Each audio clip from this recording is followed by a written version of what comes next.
कर्नाटक में हिजाब के बाद एक और फिरका परस्ती का अफसोसनाक मामला पेश आया है। बीदर जिले के अलंद गांव में मारूफ दरगाह लाडले मशाइख में पूजा करने की कोशिश की गई है। न सिर्फ कोशिश बल्कि पूजा की गई है। अलंद गांव में मुकामी एमपी और एमएलए और बीजेपी लीडरान पर इल्जाम है कि उन्होंने अलंद की मारूफ दरगाह लाडले मशाइख का अहाते में पूजा की है। उनका मानना है कि वहां शिवलिंग है।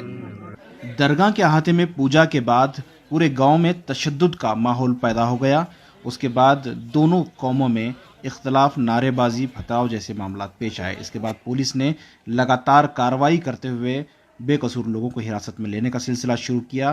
तकरीबन 160 लोगों को हिरासत में लिया गया है, जिन पर ज्यादातर लोग बेकसूर होने का इल्जाम लगाया जा रहा है। इस पर कर्नाटक के मुस्लिम लीडरान ने बरहमी का इजहार किया। कर्नाटक के मुस्लिम लीडरान, जिनमें एमपी, एमएलए और एमएलसी शामिल थे, तमाम लोगों का एक delegation director general of police DGP Parveen Sood से मुलाकात कर हाथियों पर कार्रवाई करने का मुतालबा किया और अमन बहाल करने का मुतालबा किया। साथ ही साथ शिवमोगा फसाद और अलहन के मामले में याददाश्त भी पेश की गई।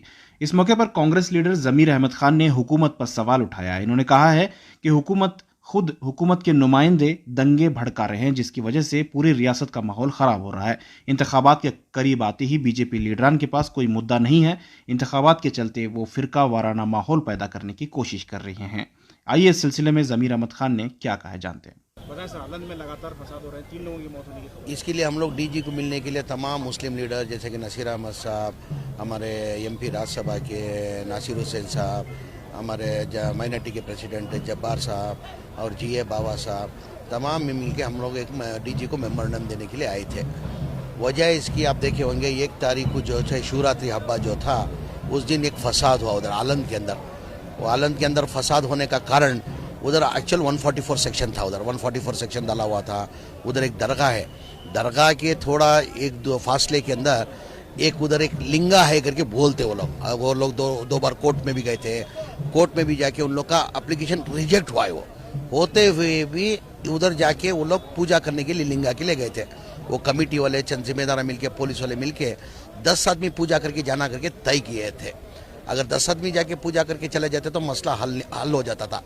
144 सेक्शन होते हुए ये हमारे प्रेजेंट उधर के आलंद के एमएलए सुभाष गुत्तेदार, उससे ज़्यादा हमारे जो यूनियन मिनिस्टर जो है, एमपी जो है बिदर के कूबा साहब, कूबा और 3-4 एमएलए मिलके प्रोसेशन के साथ उधर जाते हैं। अभी प्रोसेशन के उधर जाने का चांस ही नहीं है उधर, क्योंकि 144 सेक्शन होते हुए ये कानून को तोड़ने का है। 144 सेक्शन हुए, एक रेस्पॉन्सिबिलिटी पर्सन, एक एमएलए और प्लस यूनियन मिनिस्टर, ये कूबा, यानी कूबा मतलब सेंट्रल गवर्नमेंट का एक मिनिस्टर है, वो होते हुए 4 एमएलए के साथ में प्रोसेशन में गए तो फसाद होता ही है। वो अभी उसका कारण कौन है? अगर ये लोग प्रोसेशन में नहीं जाते तो फसाद नहीं होता था। जैसे कि पीस कमेटी बुलाए थे, पीस कमेटी के अंदर तय हुआ था वो कुछ वो 10 आदमी आना, 10 आदमी पूजा करके जाना करके। अभी फसाद हुआ, मैं सरासर इसका पूरा जिम्मेदार में MLA plus union minister Quba को देता हूँ। और ये बीजेपी गवर्नमेंट के अंदर चल रहा क्या है मेरे को समझ में नहीं आ रहा है। अभी हाल ही में देखे होंगे एक हर्षागा करके शिवमोगा के अंदर मर्डर हुआ, वो मर्डर के अंदर अभी भी तहकीकात चल रही थी। तहकीकात चल रही है, ईश्वरप्पा स्टेटमेंट देता है कि ये मुसलमान लोग ने मर्डर किया करके। क्या इंक्वायरी कौन कर रहा है? पुलिस वाले ना इंक्वायरी कर रहे हैं।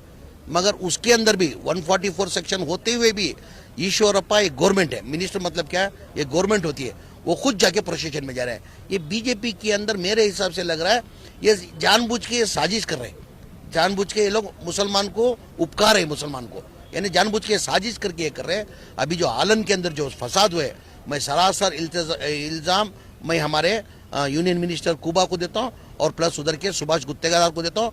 मैं पुलिस से आजीजाना गुजारिश करता हूँ, तुम आदमी लोग को तुम लोग केसेस डाल रहे हैं, आदमी से ज़्यादा पहले इनके ऊपर केस डालो आप, आदमी से ज्यादा इनके ऊपर केस डाला, तो औरत लोग को केस डाल रहे हैं, छोटे छोटे बच्चों को केस डाल रहे हैं। ये बीजेपी हुकूमत में क्या चल रहा है हम लोग को समझ में नहीं आ रहा। हम लोग भी सब्र कितना करके करना, सब्र की भी हद होती है, सब्र की भी एक हद होती है। 150 लोगों से ज्यादा जो है अरेस्ट करे हैं। मेरे को जो माहिती आया 160 जन को कुछ अरेस्ट किए बोल के, उसके अंदर 9 औरत बच्ची लोग को अरेस्ट किए।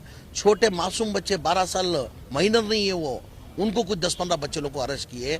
ये इसका जिम्मेदार कौन है? अगर ये प्रोसेशन लेके अगर नहीं जाता एमएलए सुभाष गुत्तेदार, प्लस उधर का कुबा जो सेंट्रल मिनिस्टर एक रेस्पॉन्सिबिलिटी पर्सन है, उसको ये तक मालूम नहीं कि 144 सेक्शन कर्फ्यू डाला, 5 आदमी के ऊपर नहीं जा सकते, तो प्रशासन लेके जाता हजारों की तादाद में। अगर वो प्रशासन लेके नहीं जाता तो ये फसाद नहीं होता था। तो इसके जिम्मेदार कौन है? अभी प्रशासन आया, साझा वो लोग क्या समझे कुछ गलाटा करने के लिए आने करके पत्थरबाजी हुई, मानता हूं मैं वो चीज को नहीं होना चाहिए था। पत्थरबाजी नहीं होना चाहिए था, पत्थरबाजी हुई। वजह क्या है? इसका जिम्मेदार कौन है? इसका जिम्मेदार सुभाष गुत्तेदार है, उधर का एमपी जो है, अभी यूनियन मिनिस्टर जो है, सेंट्रल मिनिस्टर जो है, कुबा जिम्मेदार है, उसके ऊपर केस डालना चाहिए।